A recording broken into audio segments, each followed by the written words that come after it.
The hospital room smelled of antiseptic and fading flowers, but to Eleanor, it was the scent of time slipping away. Her frail hands trembled as she clutched the edge of her blanket, her eyes fixed on the window where dawn painted the sky in hesitant pinks. She whispered to the nurse, her voice barely a thread, "If a little girl comes today, tell her I'm her." Eleanor's words hung in the air, unfinished, like a melody cut short. The nurse, a kind woman named Clara with eyes that had seen too many goodbyes, nodded gently, though confusion flickered in her gaze. Eleanor had been in this room for weeks, her heart tethered to machines that beeped softly, a metronome to her fading days. No visitors had come, no family had called, yet every morning, Eleanor spoke of this mysterious little girl with a longing that made Clara's chest ache. Outside, the city of Havenport stirred awake. The hospital sat on a quiet hill, overlooking streets where life bustled on, indifferent to the stories unfolding behind its sterile walls. Eleanor's window framed a world she could no longer Tucha Park where children laughed, a bakery where the scent of fresh bread wafted, a life she had once lived fully. At 84, her body was frail, but her mind was a vivid tapestry of memories, woven with love, loss, and secrets she had carried for decades. 60 years ago, Eleanor had been a young woman with dreams as bright as the sun. She had loved fiercely a man named Thomas, whose laughter could light up a room. They had planned a life together, a little house by the sea, children who would run barefoot through the sand. But war had torn them apart. Thomas never returned from the front lines, and Eleanor, pregnant and alone, had faced a choice that shattered her heart. She gave her newborn daughter to a couple who could provide the life she couldn't, a decision that haunted her every day since. Now, as her strength waned, Eleanor clung to a single hope, to see her daughter, or perhaps her granddaughter, one last time. She didn't know their names, their faces, or if they even knew she existed.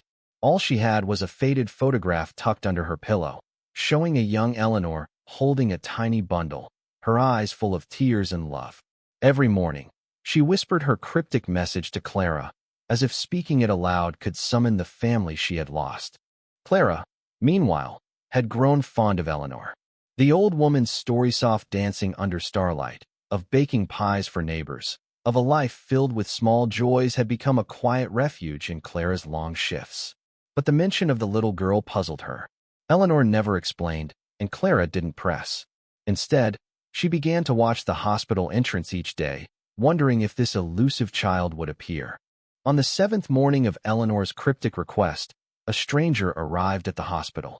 He was a man in his late 50s, with salt and pepper hair and a worn leather jacket. His name was Daniel, and he carried a small, weathered journal. He approached the reception desk, his voice low but firm. "I'm looking for Eleanor Harper. I believe she's a patient here."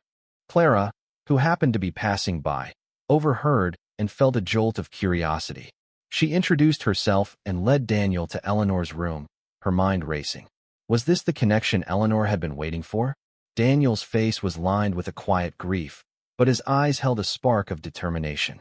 As they walked, he explained in hushed tones that he was a private investigator, hired by a woman named Margaret to find her birth mother.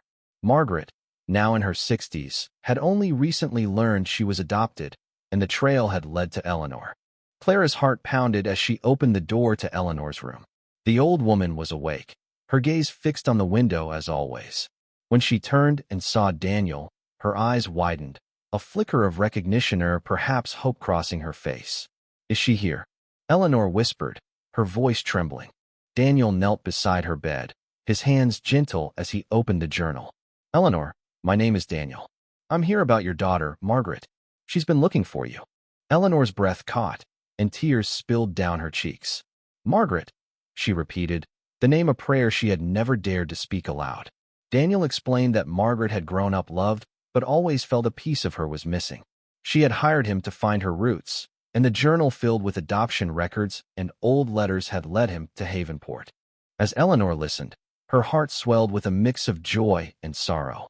Margaret was alive, living just a few towns away, but she wasn't the little girl Eleanor had imagined. The realization stung, yet it also kindled a new hope. Could Margaret have a daughter of her own?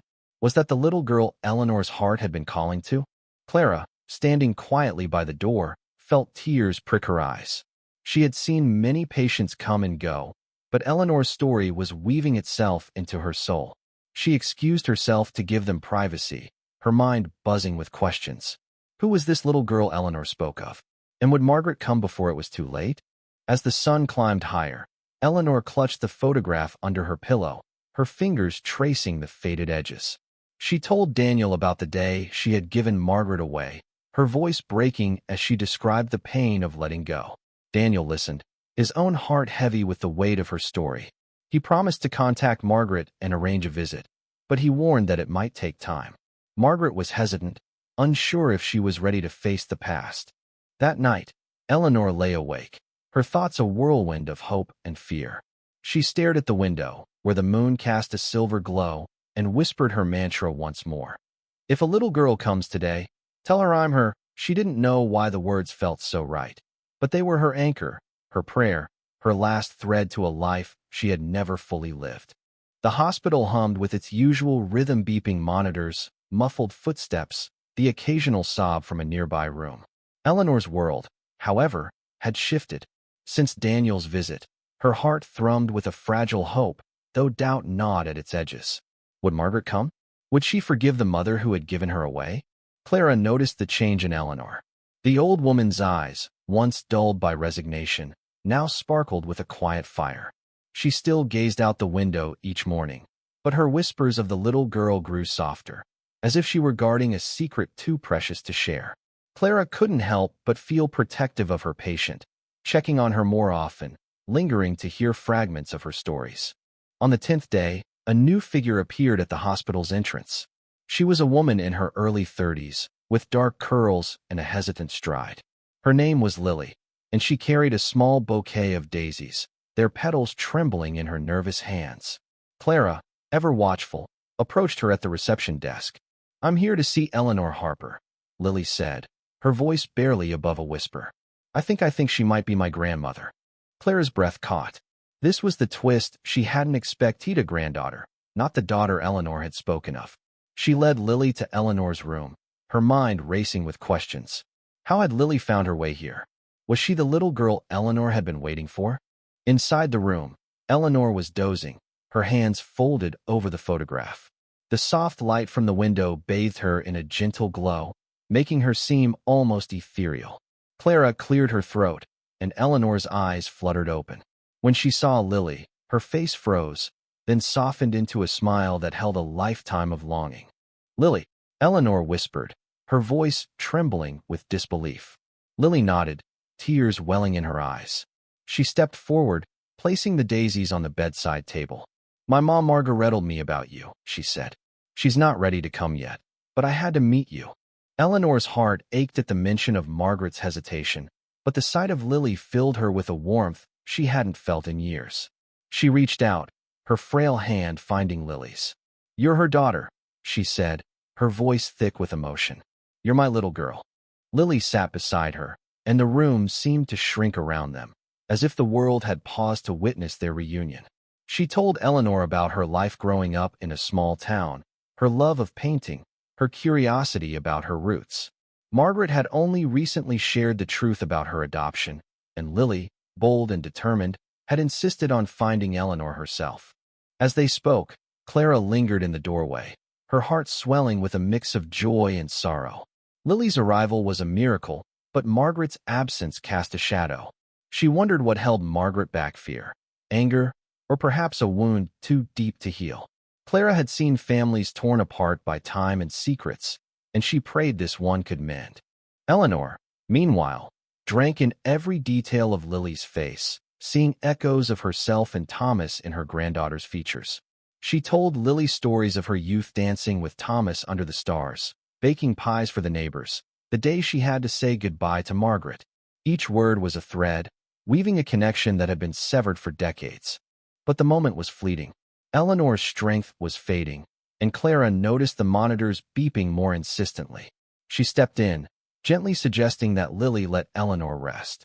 Lily nodded, promising to return the next day. As she left, she pressed a small sketchbook into Eleanor's hands, a gift of her drawings, a piece of herself to keep. That night, Eleanor lay awake, clutching the sketchbook. She opened it to find vibrant paintings of landscapes, faces, and dreams, each one alive with Lily's spirit. Tears fell as she realized this was the legacy she had longed for, a connection not just to Margaret, but to a new generation. Yet the weight of Margaret's absence pressed on her heart. Would her daughter ever come? Outside, the moon hung low, casting silver light through the window. Eleanor whispered her familiar refrain, but this time it felt different. If a little girl comes today, tell her I'm her. The words were no longer a plea, but a promisee, a vow that she had found her granddaughter, and perhaps, in time, her daughter too. The hospital room felt different now, as if Lily's visit had breathed new life into its sterile walls. Eleanor's fingers traced the edges of the sketchbook, her heart tethered to the vibrant colors of her granddaughter's world. But beneath the joy, a quiet ache lingered. Margaret, her daughter, was still a ghost in her story. Clara noticed the shift in Eleanor's mood. The old woman's smiles were brighter, but her eyes often drifted to the door, as if willing Margaret to appear. Clara had grown accustomed to Eleanor's rhythms, her whispered hopes, her stories of a lifelong past. She began to feel like a keeper of Eleanor's secrets, a silent partner in her quest for closure. Lily returned the next day, this time with a small canvas painted with a sunrise, its colors echoing the dawn Eleanor watched each morning. "I thought you'd like this," Lily said, her voice shy but warm. Eleanor's eyes glistened as she touched the canvas, her fingers trembling.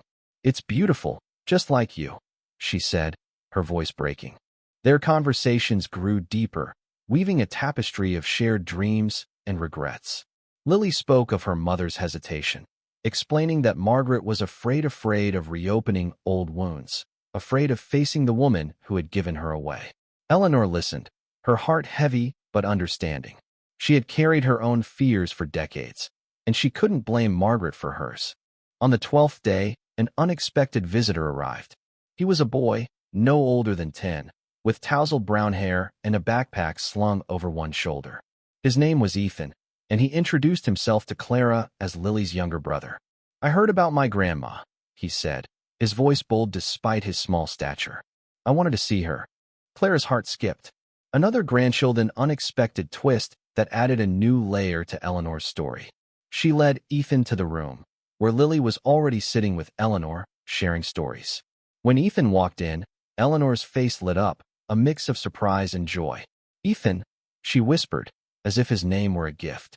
Ethan was a whirlwind of energy, his questions tumbling out faster than Eleanor could answer. "Do you like to draw? Did you ever have a dog? What was Mom like when she was little?" His curiosity was infectious, and even Lily laughed, her usual reserve melting away. Eleanor, weak but radiant, told them about her childhood dog, a scruffy mutt named Rusty, and the adventures they'd had. Clara watched from the doorway, her heart swelling. Ethan's arrival was a spark, igniting a warmth that filled the room. But she couldn't shake the feeling that time was running out. Eleanor's condition was worsening, the monitors growing more erratic. Clara had seen it before, the body giving way even as the spirit fought to hold on. That evening, after Lily and Ethan left, Eleanor asked Clara to sit with her. "You've been so kind," she said, her voice barely audible. "I need you to do something for me." She handed Clara a small, sealed envelope. "If Margaret comes, give her this. If she doesn't, keep it safe." Clara nodded, her throat tight. The envelope felt heavy in her hands, as if it carried the weight of Eleanor's entire life. She didn't ask what was inside, she didn't need to. It was a piece of Eleanor's heart, meant for the daughter she might never see. As the days passed, Lily and Ethan became regular visitors, filling Eleanor's room with laughter and stories. They brought small gifts, a bracelet woven with bright threads, a pebble from the park, and each one felt like a treasure to Eleanor. But Margaret remained absent, a shadow that lingered in the corners of their joy. One night, as a storm raged outside, Eleanor's condition took a turn. The monitors blared, and Clara rushed to her side, calling for the doctor. Eleanor's eyes fluttered open, and she grabbed Clara's hand with surprising strength. Tell her I'm her mother," she gasped, her voice urgent. "And I love her," Clara promised, tears streaming down her face. The doctors worked to stabilize Eleanor, but Clara knew the truth. Time was slipping away. She clutched the envelope, praying that Margaret would come before it was too late. Outside, the storm howled, and Eleanor's window framed a world blurred by rain. She whispered her mantra one last time, her voice a faint echo in the chaos. "If a little girl comes today, tell her I'm her." The storm had passed, leaving the hospital bathed in a quiet, golden light. Eleanor's room felt like a sanctuary, fragile and fleeting, as if the world held its breath. Her condition had stabilized, but Clara knew it was only a matter of time. The envelope in her pocket felt like a promise she wasn't sure she could keep. Lily and Ethan visited daily, their presence a lifeline for Eleanor. They brought stories, drawings, and laughter, filling the room with a warmth that defied the sterile walls. Eleanor's eyes lit up with each visit, but Clara saw the shadow in her gaze, the longing for Margaret, the daughter who hadn't come. On the 15th day, Clara was at the nurse's station when a woman approached.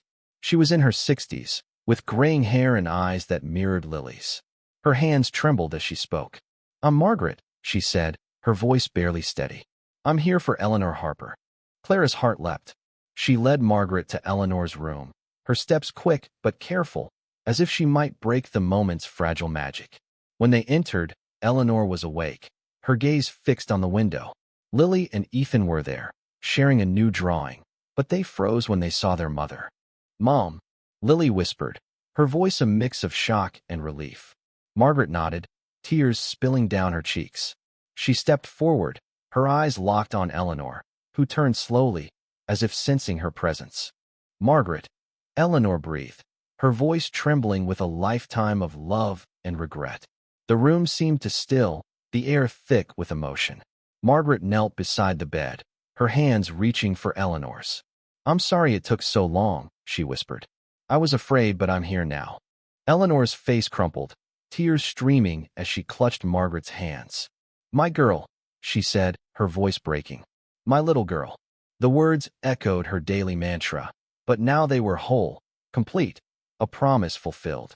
Lily and Ethan watched, their own tears falling as they witnessed the reunion.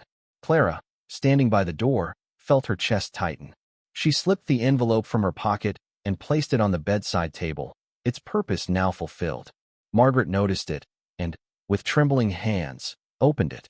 Inside was a letter, written in Eleanor's shaky script, pouring out her love, her reasons, her regrets. It ended with a simple plea. "Know that I never stopped loving you." Margaret read aloud, her voice breaking with each word. When she finished, she leaned forward, resting her forehead against Eleanor's. "I forgive you," she whispered, "and I love you too." The room filled with a quiet peace, as if the years of separation had melted away. Eleanor told Margaret about the day she was born, the pain of letting her go, the hope that had kept her alive. Margaret shared her own life, her adoptive parents, her children, the questions that had haunted her. Lily and Ethan joined in, their voices weaving a new family tapestry. As the sun set, casting a warm glow through the window, Eleanor's strength began to fade. Clara noticed the monitors slowing, the beeps growing faint.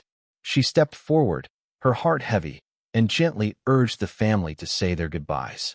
Lily and Ethan hugged Eleanor, their tears soaking her blanket. Margaret held her mother's hand, whispering words of love and gratitude. Eleanor's eyes drifted to the window one last time, where the last rays of sunlight danced. She smiled faintly, her voice a whisper. "If a little girl comes today, tell her I'm her." She paused, then added, "And I'm so proud of her." With those words, Eleanor's eyes closed, and the monitors fell silent. Clara stood by, tears streaming, as the family grieved. Margaret clutched the letter, Lily held the sketchbook, and Ethan gripped the pebble he'd given her. They had found each other, if only for a moment, and that moment was enough. Outside, the city of Havenport carried on, unaware of the love that had bloomed and faded in that small room. Clara looked at the window, now empty, and felt a quiet resolve. She would carry Eleanor's story, her love, her hope, in her heart forever.